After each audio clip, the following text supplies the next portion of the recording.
He accepts us the way we are, and then he says, now, you be holy as I am holy. That's what he says. He accepts us the way we are, and then he says, a new commandment I give unto you, that you love one another. It's a commandment. He used that word. A new commandment I give unto you, that you love one another. You all go home and read my Facebook post. Now, I am amazed at the inability of a whole lot of white folks to be sensitive about the needs in the African American community. I'm amazed at it. Just amazed. And I posted some rather strong things on a kind of a political situation. It's not necessarily a spiritual situation last night, and I did it intentionally to see what kind of reaction I got from the white community. And I was surprised. I was surprised. It's not always about should this be legal or should it not be. A whole lot of life is about feeling someone else's pain. And listen, if we as born-again Christians can't do that in the white community, who is going to do that? And so, yes, I'll say it again, as I posted last night. It's time to take the Confederate flag down. The Civil War has been over 150 years. That does not reflect the love of Jesus Christ that comes from the white evangelical community. I don't want to hear that it's our Southern heritage. No, it's the heritage of a defeated would-be nation that tried to keep an entire class of people enslaved. It's more than just our Southern heritage. It's used in contemporary times, especially in the 20th century and moving forward, in a resurgence of right-wing groups, most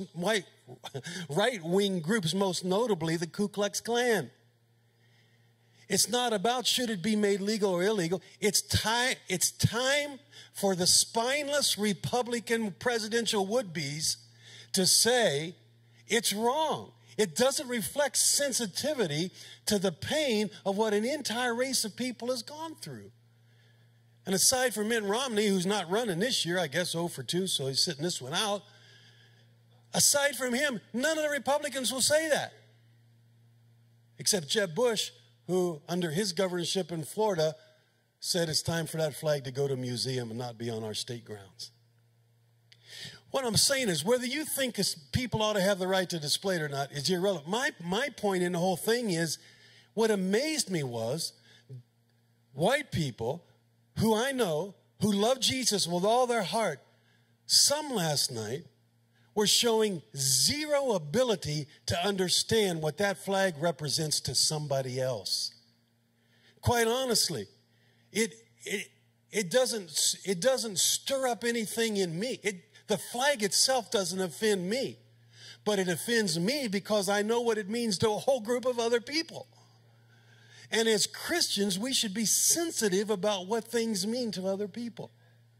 And we need to walk in obedience and love and truth and kindness and sensitivity. In love, preferring one another above yourself is what Paul said in Philippians. We don't have to get mean-spirited about it, but it just amazes me. You see, it's so easy as white people who haven't been through some things that people of color have been through. It's so easy for us to say, well, what's the big deal? What's the big deal? What's the big deal? I can't fathom. I may be older than a lot in this room, but I'm not that old. And it's only been in my lifetime that we did away with a lot of the Jim Crow laws. I know what it's like even in the 70s, growing up playing football at Struthers, that the star players on our team who were black had to be warned before we played in Boardman or Austintown. They're going to call you this, and they use the N-word. They're going to call you this to try to get you kicked out of the game. Don't respond to it when they call you that on the field. That was in the 70s in Struthers. We have a long way to go yet. We've come a long way. And sometimes I tire of what comes from the other side as if we've made no progress. We've made a lot of progress. And by the way, it's usually born-again Christians that are spearheading the desires to move forward in race relations, whether it's William Wilberforce in England or others here. But let's let's be sensitive that just because something is no big deal for us, let's be sensitive that to other people there may be an entirely different reaction.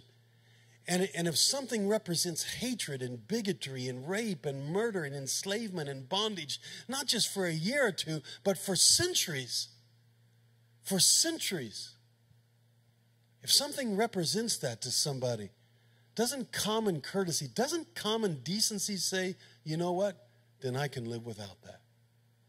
For me, I think it does. And I'm just going to say this and then I'll move on. You can all clap because I'll be done with this. Here's what it is to me. I'm sick and tired of white folks saying we grieve with the tragedies in Charleston. Really? If you grieve and if you're sorry for what happened in Charleston, then take the flag down. Because that flag stands for that kind of thing, not just your Southern heritage. I'm getting on a pulpit a little bit, I know, and I'll come down off of it. But it really concerns me that Christians don't have the ability to be sensitive. Many Christians, I shouldn't generalize. Hopefully you do. It would be absolutely hypocritical for me to say, oh, what a tragedy in Charleston.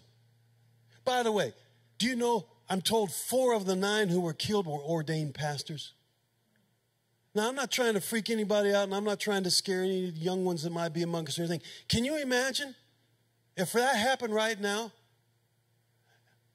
and 9 of us were gone, and me and Paulette and Pastor Brandon and Pastor Heather were gone like that? Can you imagine the pain? So how can we say we're sorry about what happened in Charleston, and then I'm going to have a rebel flag on my windshield or bumper? Are you kidding me? That's the absolute zenith of hypocrisy. You can't say you care about that, but you don't care about what that flag represents. Peter left a shadow of obedience. To obey is better than sacrifice. To obey is better than saying, well, that's just the way I am. Well, I'm just wired this way. Well, I just have a short fuse, and my dad had a short fuse, and his dad had a short fuse. That's just the way I am. You have to accept me and understand me. No, our fuse needs to get lengthened. That's called sanctification. Well, that's just the way I am. I'm a Southerner, and that's my Southern heritage. Well, some of your Southern heritage needs a change. Because racism's wrong, whether it's in Youngstown or whether it's in South Carolina. And all of God's people said,